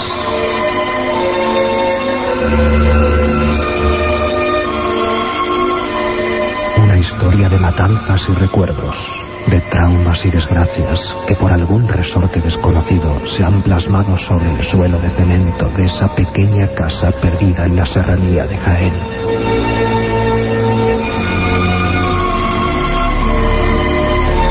Un viaje en busca del misterio. Milenio 3, en la SER. Repercusiones, acontecimientos, terremoto de conciencias, la España negra que aflora un poco porque hay un pasado que parece que tiene una conexión directa con ese fenómeno, que nadie comprendía, que nadie entendía hasta ese momento, hasta esa hipnosis, hasta las comparativas de fotos. Yo quiero saludar a un buen amigo, maestro en este programa, que siempre que hay un asunto policial nos aconseja, nos dice, nos indica. Él, fijaros si es mágico, que la semana pasada hablábamos de psico-killers, de cómo él atrapó, por ejemplo, al mayor psico-killer de la historia de España, y esta semana ya se ha visto lo que ha ocurrido con el asesino de La Baraja. Él es Salvador Ortega, pionero de la policía científica, diplomado en ciencias forenses. Don Salvador Ortega Mayén, buenas noches, compañero. Buenas noches, querido Iker. ¿Cómo te quedas tú? Todo un policía de los más afamados de este país, de los más importantes, y que se encuentra metido, porque nos has ayudado mucho, porque has dado claves importantísimas al elaborar este libro. Nos decías, esto va por aquí, esto va por acá, y yo muy brevemente quiero preguntarte, ¿a ti qué te suena? ¿Hay algo ahí que, por qué aparecen en casa de una señora como María estas caras que pertenecen a su familia? Sí, de verdad que a mí me hace que pensar y me hace que reflexionar muchísimo todo el tema de las caras de Belmez, y mucho más cuando he tenido la oportunidad que me habilitaste para poder entrar de lleno a ver cosas que no se pueden dudar, porque todavía la interpretación es darle vueltas a la cabeza hasta encontrar una razón, o al menos un razonamiento, por muy subjetivo pueda ser, pero encontrarle unas respuestas a tantas preguntas resulta desde luego verdaderamente apasionante. Yo tengo que decirte, Salvador, te lo digo a nivel personal, Mariano también, porque hemos disfrutado mucho con tus sugerencias, que me dejaste al lado cuando cogiste una ristra de fotos de esa pava. La primera cara que apareció, le llamaron la pava, tampoco sabemos por qué, tiene unos bigotes muy grandes, es muy parecido a la cara del padre de esa familia, pero tú dices, fíjate, va variando, de la boca surgía algo, con el paso del tiempo esa cara mostraba una especie de lengua negra o de torrente que salía. ¿Cómo nos quedamos, Salvador, cuando acudimos a los partes médicos y vemos que ese hombre, ese guardia civil, no murió con el resto de su familia, sino que murió envenenado comiendo raíces de cicuta, y que todos los que le vieron morir vieron cómo expulsaba líquido rojizo? Esto ha impresionado mucho en Belmez. Hay mucha más similitudes de ese tipo. Las caras de Belmez, tú, desde luego, erradicas por completo la posibilidad de fraude consciente. Eso hay que erradicarlo, porque no solo por las circunstancias que están ocurriendo en la actualidad, sino además que se han intentado en la época en que esas caras salieron a la luz. Indudablemente hubo muchísimas controversias y además razones incluso políticas por las cuales aquello no debía desaparecer, o no debía de dársele publicidad, o debía de menospreciarse. ¿Tú como policía llegaste a ir a Belmez? Eso es. ¿Tú llegaste a estar en Belmez como policía también? Sí, estuve, no como policía, fui como curioso. No, como policía sí, porque eso va implícito en la persona, pero me vengo a referir que como investigador curioso me llegué a verlo y estuve haciendo cosas y viendo cosas, pero en aquella época era apabullante la cantidad de pruebas científicas que se hicieron, tanto por instituciones españolas suficientemente documentadas, como por algunas instituciones extranjeras que se fueron, pues eso, como se suele decir, sin una respuesta adecuada a lo que allí estaba pasando. Fue la primera vez que se empezaba a decir que aquello no tenía ninguna explicación lógica.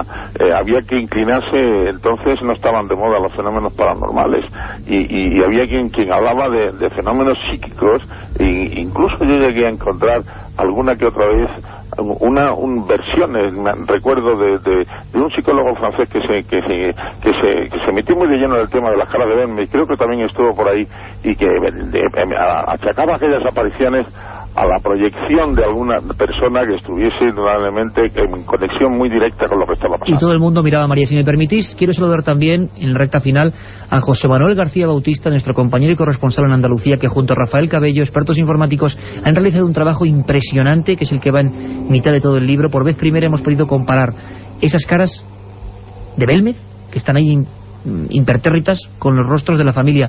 José Manuel García Bautista, compañero, ¿cuál es el resultado de este informe? Cuéntanoslo brevemente. ¿José Manuel?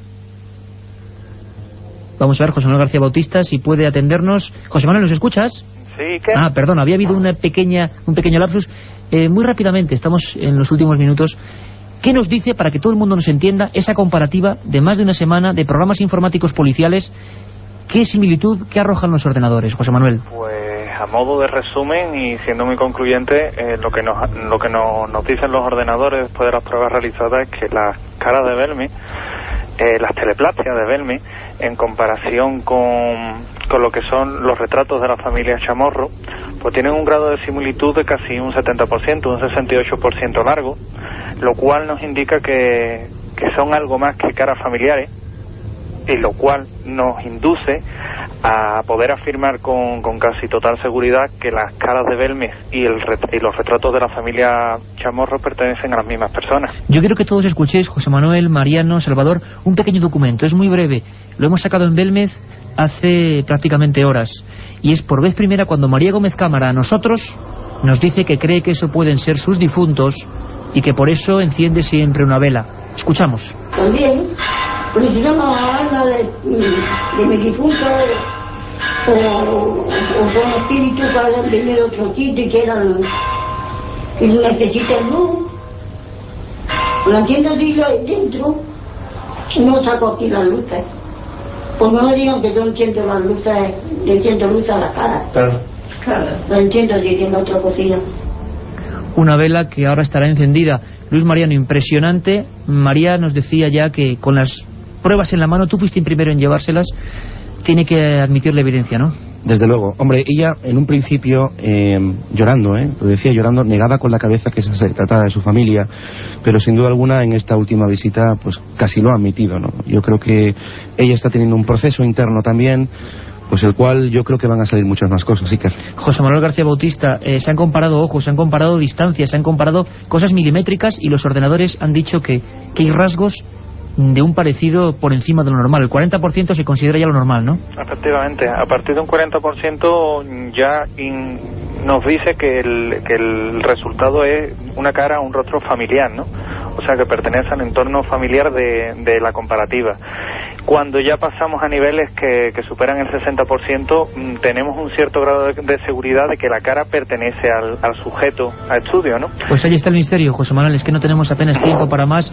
Apasionante la historia, gracias a todos, Salvador, Luis Mariano, por supuesto, compañero, gracias José Manuel, gracias a todo este equipo.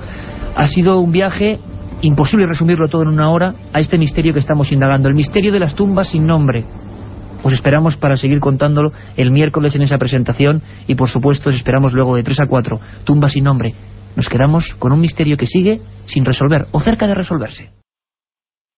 3 y 6 minutos de la madrugada y comienza la propuesta del menú que la cadena SER hace siempre cuando llegan estas horas brumosas, más frías ahora, 6 grados en el exterior, según nos comunica aquí el termómetro de este estudio 1 de la cadena SER, completamente en penumbra, con don Carlos Nicolás en la Enterprise, en la nave, dispuesto a llevar todo por buen rumbo, y con el mejor equipo: Katia Rocha, Carlos Barroso, Carmen Porter y este que os habla, vuestro amigo Iker Jiménez. Un montón de contenidos, de noticias, de misterios, un encuentro con la radio en vivo, en directo, con vuestro pensamiento y nuestras voces e investigaciones. Yo creo que una buena comunión, ¿verdad?, para todas las madrugadas del domingo de 3 a 4. Sabéis que hay un correo electrónico, milenio3@cadenaser.com, milenio3 con número @cadenaser.com. Hemos recibido centenares de mails, algunos realmente espectaculares, intentando, bueno, pues traducir o opinar sobre aquella voz que grabamos la semana pasada en el santuario de Andújar siguiendo la investigación de Belmez. Os prometo cosas muy fuertes dentro de las próximas semanas en torno a este asunto. Iremos desgranándolas poco a poco. Sabéis que siempre los seguidores de Milenio 3 vais a ser los primeros en saber todo lo que estamos indagando e investigando a fondo. Si esta primera parte la dedicábamos al mundo extraño de los animales, a esa especie de oleada misteriosa que ha habido en Argentina, donde un gigantesco ser está causando el pavor, y acabábamos en los sótanos, en los húmedos, auténticos y misteriosos sótanos del Museo de Ciencias de Madrid, junto a piezas de auténtica criptozoología, pues ahora vamos a cambiar el rumbo constantemente, y vamos a hacerlo de una forma directa, sin ambajes. Fotos misteriosas, fotos paranormales nos han llegado en las últimas fechas a ese milenio3@cadenaser.com. Yo siempre lo digo, vosotros podéis ser informadores igual que cualquiera de nuestros corresponsales, informadores con vuestras noticias, con vuestras investigaciones, con vuestras pesquisas, y una de ellas venía de un lugar precisamente cercano a Belmez, cercano a Jaén, en pleno corazón de la provincia, un lugar maravilloso, un lugar precioso llamado Úbeda. Precisamente hace un par de semanas estábamos allí y nos llegó una fotografía impactante. La fotografía quizás de un fantasma. A mí me gustaría describir lo que tenemos ahora entre las manos. A mí me llamó la atención, tengo que decirlo. Una de esas calles, bueno, Úbeda y Baeza, dos auténticas joyas renacentistas. Quien tengan la suerte de conocerle y de ver todo por sus calles, conocerán esa especie como de pequeñas rúas muy estrechas, callejas blancas, ventanas enrejadas y, bueno, dos amigos, concretamente Carmen Porter, que son Francisco Javier López y Nani Baena López. Buenas madrugadas. Buenas madrugadas, Carmen. Tenéis ahí toda la información. Ellos dos son los que se ponen en contacto con el programa y descubren espontáneamente esta fotografía. No la hacen ellos, ¿no? Exactamente, y que además nos mandan un email en el que nos dice: estimado Iker, somos dos jóvenes de Úbeda, Jaén, seguidores de tu programa. Hemos encontrado una foto bastante curiosa de nuestra Semana Santa. En dicha foto aparece en un CD de música interactivo de la Cofradía de la Sentencia de nuestra ciudad. En ella podemos observar un supuesto fantasma asomado en una ventana de un palacio del casco antiguo de la ciudad. Nos dejan un número de teléfono. Nuestro corresponsal en Sevilla, José Manuel García Bautista, se ha puesto en contacto con Francisco Javier y con Nani y ha sacado conclusiones, Iker, pues bastante fuertes después de analizar esta fotografía. Porque, bueno, no es quizá de la mejor calidad, pero aquí lo curioso y lo que hay que destacar es que esta foto no la hacen ellos, no intentan desde luego vendernos ninguna moto, son buenos amigos, oyentes, como tantos otros de Milenio 3, que se han encontrado con un misterio. Y se han encontrado con el misterio cuando en ese CD interactivo que las cofradías de Semana Santa presentan, se encuentran con un misterioso visitante. La verdad es que yo, en cuanto vi la fotografía, me escamó, me extrañó. no me parecía el típico fraude. Alguien se asoma en un ventanuco, ni siquiera casi yo creo que sea ventana, puesto en la pared izquierda de esa pequeña calleja. Es plena noche, hay 3 focos en la parte final de esa calle y hay 4 hombres vestidos de nazarenos con capirotes negros. La verdad es que es una imagen tenebrosa, una imagen de lo más profundo de unas fechas que además llegan justamente ahora. Nunca mejor dicho y nunca mejor traído a la actualidad este tema. Plena Semana Santa de Úbeda y de repente, a unos 3 metros de altura, en un ventanuco, sale algo o sale alguien o es un efecto extraño, pero desde luego parece una figura deforme, extraña, con ojos, nariz y boca abierta y con pelo o una especie de toga de tipo monjil. Alguien que se asoma, que nadie vio cuando se hizo la fotografía y que mira la cámara. ¿A ti qué te parece la imagen, Carmen? ¿Cómo podríamos describir esta sorpresa? Pues la verdad sí que, como bien decías, no me parece el típico fraude que podemos encontrar en las fotografías de internet. Es más, parece una figura o un efecto de algo que ha hecho que se asomara algo a este ventanuco. ¿Una mujer parece?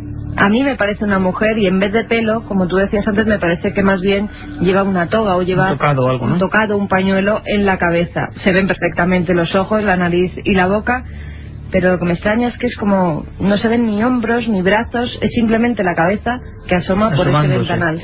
Esa especie de ventanuco oscuro. Y que es curioso además porque mira a los nazarenos que están pasando. Y además, bueno, tú bien poco hace horas, casi días, estabas en Úbeda, en el maravilloso Parador de Úbeda, un lugar, mandamos un saludo, un lugar fantástico y un lugar además también como muy propio, ¿no?, para este tipo de cosas, ¿verdad? Sí, porque angosto, antiguo. Las calles y la ciudad en sí es toda, pues parece medieval, parece que nos vamos a otra época. Y justamente pues en estas fechas, cuando se celebra la Semana Santa, yo creo que todavía más recupera esa esencia del medievo. Pues bueno, la foto de un ser misterioso, un ser extraño, sea lo que sea que nos mira.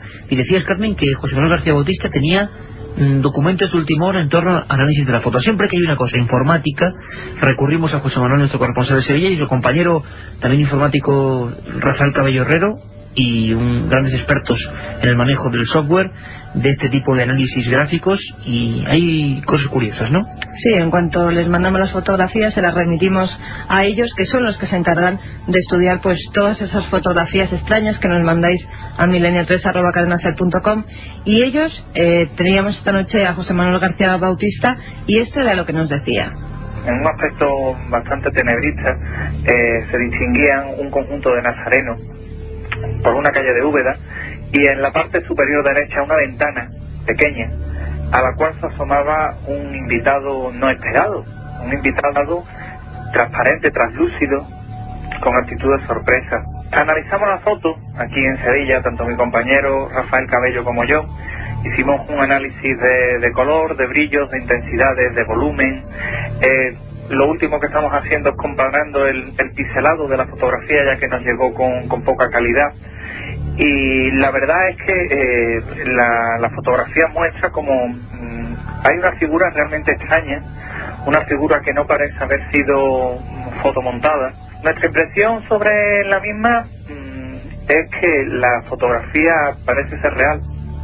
Parece ser que hay un elemento extraño, un elemento no esperado en esa fotografía, un elemento translúcido que encaja perfectamente con los niveles de brillo y luminosidad de la misma fotografía, que demuestra una transparencia y demuestra una concordancia con el entorno y con el entorno fotográfico. De momento, la investigación a la espera de esta última fotografía que nos llegue es que parece ser real. Parece ser que realmente estos amigos de Úbeda enviaron lo que ellos denominaron un fantasma en su Semana Santa, y parece ser que es cierto.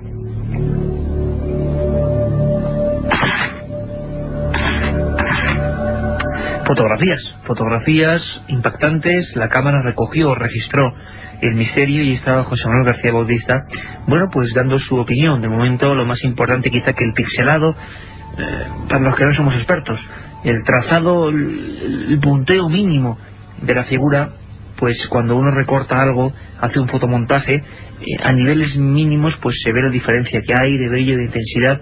Parece que no es nada recortado, bueno, puede ser una forma extraña, algo del aire, no sabemos, pero desde luego es sugerente, y os remitimos también a que hagáis lo propio, es decir, que que nos enviéis cualquier información que consideréis interesante, que consideréis seria y que ocurra en vuestras ciudades, en vuestras regiones. Es muy importante la colaboración para que este programa tenga informaciones frescas, y es lo que vamos consiguiendo poco a poco, porque esta semana es curioso, nos han llegado un sinfín de tomas extrañas de diferentes aspectos, porque sería el fenómeno ovni el que vendría después, ¿no? Con una fotografía también impactante. Exactamente. Iker Ferran también nos dice: un saludo, esta foto fue tomada con una cámara digital Canon Ixius y la sorpresa fue al visionarla. Aparece un objeto que pasa totalmente desapercibido, ningún ruido, pero teniendo en cuenta la vista de la montaña tenía que ser enorme. Felicidades por el programa. ¿Y qué vemos, Carmen? Pues vemos un paisaje típico de montaña al lado de un lago, una persona con su perro que parece que está pasando allí el día, pero sobre las montañas el cielo está completamente azul, no hay ninguna nube ni nada extraño que se le parezca, pero de repente entre dos picos de montaña aparece lo que probablemente se vea un objeto no identificado por el momento y que tiene forma de puro. Forma de puro, forma alargada. En la foto a color hay algún destello concreto, alguna tonalidad concreta. No, parece que el objeto es gris. Grisáceo. Se distingue del azul del cielo en que el objeto es grisáceo. Aquí la duda sería si es algún objeto, algún pájaro, algo que pasa de repente delante de la cámara a cierta distancia. De todas formas, sí que yo creo que también remitiremos esta fotografía a José Manuel García Bautista para que también la examine. Hombre, lo curioso es que desde casi el principio de la fotografía parece que hay ciertas imágenes que registran cosas que el ojo humano no ve. Algunas de las primeras fotografías hechas en la época del espiritismo son realmente sugerentes, nada que ver, y desde luego yo además os pido que no nos enviéis los típicos fotomontajes y cosas que, como muy buena fe, mucha gente lo hace de internet. La verdad es que dentro de la red de redes nos podemos fiar bien poco del material existente, porque bueno, cualquiera puede meter cosas. Otra cosa es las fotografías que uno hace, que tiene alguien de confianza de su pueblo, de su lugar, que ha hecho. Es así, tanto en negativo podéis enviarlas, como sobre todo por vía email. Y la verdad es que a ese milenio3@cadenaser.com. Y la verdad es que, como decía, desde el principio del tiempo hubo imágenes, caras, rostros, figuras que aparecían en estancias donde no había nadie, y solo en el revelado eran, por ejemplo, posibles escenas como la siguiente: un hombre que se hace un retrato, una de las primeras en España es en Badajoz, uno de aquellos retratos antiguos que hacía falta pues mucho tiempo estando delante de la cámara, aquellas cámaras de perilla, y detrás una cara, un rostro. No había nadie, pero ella parecía una señora anciana que ese buen hombre identificaba sin duda alguna con su madre recién muerta.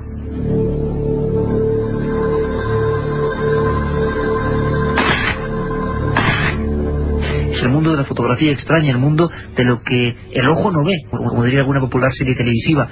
Sin embargo está ahí, y con los ovnis ha sido siempre así, es decir, muchas de las grandes imágenes de supuestos objetos volantes no identificados no estaba ahí el artefacto extraño cuando el fotógrafo lo captó, sino que era una fotografía de paisaje absolutamente normal, y solo en el revelado aparecía eso. Y empezó a haber teorías de si los ovnis, sean lo que sean, tienen facultades para pasar desapercibidos, por eso muchos no los vemos y los radares no los captan, o por el contrario, hay un umbral, así como en el sonido, nosotros llegamos a un límite y ya no oímos más, y sin embargo, por ejemplo, los perros u otros animales captan otras cosas. ¿Hay algo parecido en la visión? Evidentemente puede haberlo, pero entonces, ¿qué es ese objeto que vuela a esa altura sobre las montañas en esta imagen? Hace bien poco, además, otro compañero remitía otra foto que yo tengo que decir que me impresionó. Era tomada en las laderas del Tibidabo, en Barcelona, y apareció una figura parecida a la de Úbeda, esa primera especie de mujer.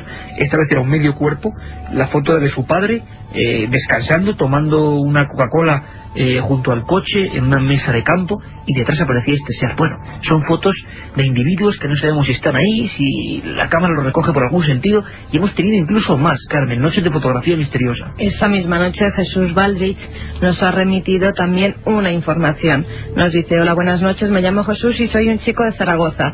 He oído en la radio que esta noche ibais a hablar de unas fotografías donde aparecía una silueta extraña. A mi familia nos pasó hace unos 5 años algo parecido y me gustaría contároslo. Mi hermana hizo una foto enfrente del espejo y sin darse cuenta le salió el flash. En el interior del resplandor del flash se puede vislumbrar una silueta con forma de calavera blanca y con unas enormes orejas acabadas en punta. Casualidad, efecto óptico, sea lo que sea, esas imágenes no vinieron solas, ya que en el interior de la casa se oyen ruidos constantes, se ven sombras cruzar los pasillos, etcétera, etcétera. Esta es mi historia, me encanta vuestro programa y muchísimas gracias por todo. Bueno, realmente tétrica la historia de este hombre, una También le calavera. pediríamos desde aquí a Jesús que si tiene esa fotografía, que por favor pues nos la remita para también poder estudiarla. Como porque todos en este caso nos ha mandado la información, pero lo que es la imagen. Lo curioso es que yo recuerdo perfectamente hace muchísimos años cómo pasa el tiempo, hace exactamente 8 años, que una de las primeras informaciones para la revista en la que entonces trabajaba era una calavera en Cerdañola, en un pueblo de Barcelona, una boda en un juzgado, y en la parte posterior de lo que era la pared había aparecido una gigantesca calavera blanca. Imagínense la escena: usted se casa, está con su pareja, con su marido, con su mujer, le hacen las fotografías de rigor, esas fotos de pose, y de repente de atrás, sin que nadie lo haya llamado, sin que nadie haya pedido vez para esa circunstancia, una calavera perfectamente límpida, las cuevas oculares perfectamente horadadas, una negrura tremenda, incluso el detalle de los dientes, una calavera observándolo todo. Pero hay que decir que la investigación y la seriedad dio al traste con la supuesta energía supranatural. Ya empezaban los videntes, Carmen, y los charlatanes diciendo que ese matrimonio estaba maldito. Imagínate el disgusto para ambos, que allí había un espectro. No, para nada, era un efecto óptico, curioso eso sí, pero aderezado con lo que eran las cortinas de la parte trasera, donde la luz del flash provocó ese efecto. Todo lo que sea luz de flash, casi podemos tener un 95% de posibilidades, yo creo, de que sea un efecto óptico. Y seguramente, si nos envía esa imagen, pues podremos casi con certeza demostrarle que es un simple efecto, que no hay que darle mayor importancia. Los otros fenómenos que hay en la casa, bueno, sería otro cantar, pero muy probablemente estas cosas parecidas a calaveras, esferas que parece que acaban en dientes, son un efecto óptico, y aquí siempre denunciamos lo que nos parece real, y muchas veces lo real no tiene nada de paranormal. También, Iker, acuérdate, nos preguntan muchas personas también sobre follos. Acuérdate que en las fotografías que se le tomaron a Francisco Contreras, nuestro corresponsal en Valencia, también aparecía una especie de calavera. Esas fotografías hoy en día se están analizando porque puede ser perfectamente o la niebla que había en ese caso o un efecto de luz. Parece que es algo natural, de todas formas, ¿no? Exactamente, pero con una forma curiosa, porque tenía también forma pues de una especie de calavera. Es bueno recordarlo porque a través de ese milenio3@cadenaser.com muchos nos preguntáis por aquella investigación, no inconclusa, sino que terminó ahí más o menos, de aquella aparición del fantasma de folios. ¿Os acordáis, verdad? Estábamos en la fábrica con Francisco Contreras en la unidad móvil de Radio Valencia retransmitiendo todo, y los compañeros hicieron unas fotos y salía algo que parecía también una calavera, un ser bastante desagradable. Parece ser que puede ser achacable a una corriente de aire o de humo, algo completamente natural. Fotos misteriosas, lo que el ojo no ve y la cámara registra.